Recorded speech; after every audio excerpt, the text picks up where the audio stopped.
जुलाई समय हमार रखे लगा रहे हैं तेन एकदम पक गए हमार रखे फरे है और नहीं इतना 10 ठन फरे है।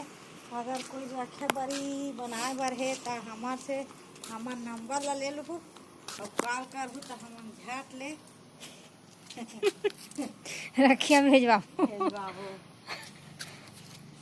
रखे बड़ी खाए बर। तो ये रखियल कब लगाए जाते? ये हा का कहते जुलाई समय लगा हम जब बरसात होता। तो ये रखिया के का फायदा है थोड़ा बताने कष्ट करूँ।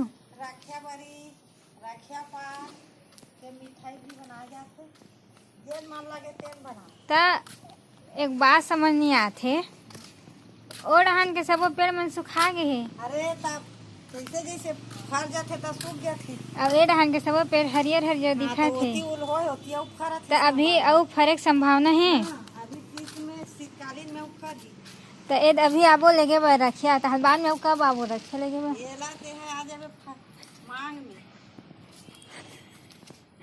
जनवरी समय।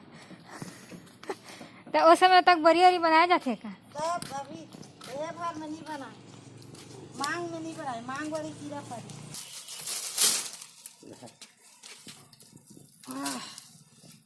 या काट के रखे हैं अब ये ला बड़ी बनाबो तब बड़ी देखाबो।